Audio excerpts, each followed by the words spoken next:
بسم اللہ الرحمن الرحیم۔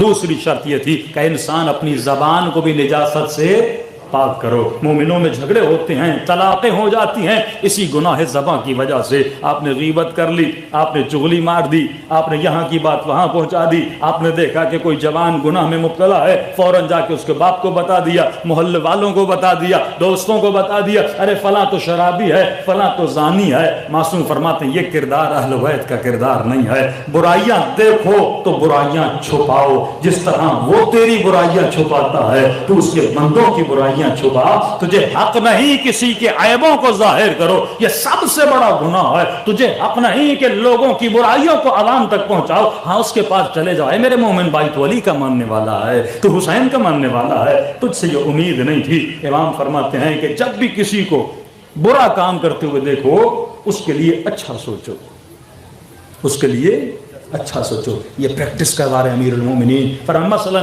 کسی کو دیکھا کسی شرابی کے پاس جا رہا ہے، ہاں تو اندر جو نفس ہے نا وہ فوراً نیگیٹیوٹی پیدا کرتا ہے۔ وہ کہتا دیکھو یہ بھی شرابی بن گیا۔ مولا فرماتے اسے نفس کو اچھا خیال دے۔ عجیب روایت ہے، اچھا خیال دے اور اسے کہ ہو سکتا ہے اس کے بیٹے کا ایکسیڈنٹ ہو گیا ہو، اس کو بتانے گیا ہو۔ کہ مولا اگر ایک بار کہوں دوبارہ برا خیال آئے، مولا فرماتے ہیں 70 مرتبہ اچھے خیال کر۔ یہ سب سے بڑی میڈیٹیشن ہے جو اہل بیت بتا رہے ہیں۔ ماڈرن سائیکولوجی میں یہ میڈیٹیشن سکھائی جاتی ہے کہ آپ لوگوں کے بارے میں برا سوچنا چھوڑ دو۔ 70 مرتبہ کا مطلب یہ ہے اتنا ریپیٹ کر اچھا سوچنا ہے کہ اس کے بعد تمہارا ذہن کبھی برا سوچے ہی نہ۔ مولا پریکٹس کروا رہے ہیں، 70 مرتبہ اچھے خیالات لاؤ، 70 مرتبہ اچھا سوچ۔ مثلا یہ سوچ اس کے بیٹے کا ایکسیڈنٹ ہو گیا ہو، مثلا یہ سوچ اس کی ماں بیمار و عیادت کے لیے گیا، مثلا یہ سوچ اس کے پیسے واپس دینے گیا ہو، مثلا یہ سوچ کسی مومن کا پیغام دینے گیا ہو۔ اسی طرح 70 مرتبہ پریکٹس دلا اپنے مائنڈ کو کہ یہ 70 مرتبہ اچھے خیال کرے۔ سننے والا بڑا عجیب تھا اور ڈیڈ بھی تھا، کہنے لگا یا علی اگر 70 مرتبہ بھی اچھا سوچوں اور 71واں خیال پھر بھی برا آئے تو کیا کروں؟ امام نے فرمایا دوش اسے نہ دینا، دوش خود کو دینا اور کہنا اے نفس میں تجھے 70 نیکیاں بتا رہا ہوں تو ایک ہی برائی پہ اٹکا ہوا ہے۔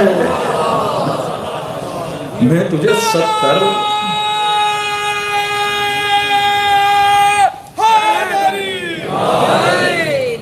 70 نیکیاں بتا رہا ہوں تو ایک ہی برائی پہ اٹکا ہوا ہے۔ اگر انسان ایسا بن جائے، ماڈرن سائیکولوجی میں جو انسان نیگیٹو ہوتے ہیں نا، لوگوں کے بارے میں برا سوچتے ہیں، فرماتے ہیں انسان کی باڈی میں ٹی سیل ہوتے ہیں، ان کے کم اور زیادہ ہونے سے انسان کو کینسر ہو جاتی ہے۔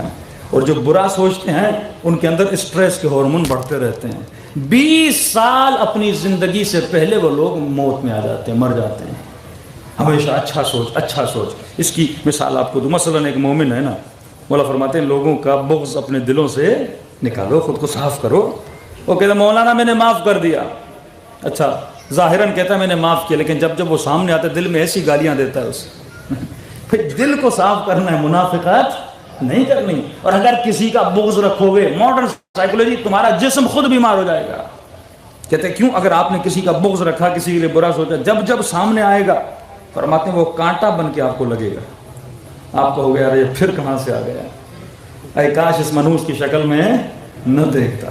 تو فرماتے جب آپ بغض رکھتے ہو نا تو بغض آپ کی موت کا سبب بنتا ہے۔ تو اگر کوئی علی سے بغض رکھ رہا ہے نا، موت اسے خود ہی لگ جائے گی۔ بھئی بغض رکھے گا تو کیا ہوگا؟ جب جب جلوس دیکھے گا اندر سے جلے گا، جب جب مجلس دیکھے گا اندر سے جلے گا۔ اور کوئی کسی سے نقصان اسی کا اپنا ہے۔ اگر کوئی اہل بیت سے بغض رکھتا ہے تو نقصان اس کا اپنا ہے، لیکن اگر محبت انسان کرے گا تو کیا ہوگا؟ اس کا فائدہ، عمریں بڑھتی ہیں جب آپ کسی سے محبت کرتے ہو۔ تو فرمایا کبھی بھی مومن برا خیال نہیں کرتا۔ بڑے سے بڑے گناہ اس زبان سے ہوتے ہیں۔ اگر زبان پر بندہ کنٹرول کرے اس کی دنیا بھی آباد، آخرت بھی۔ نبی نے جب سکوت کی نشانیاں بتائیں، کس کی نشانیاں؟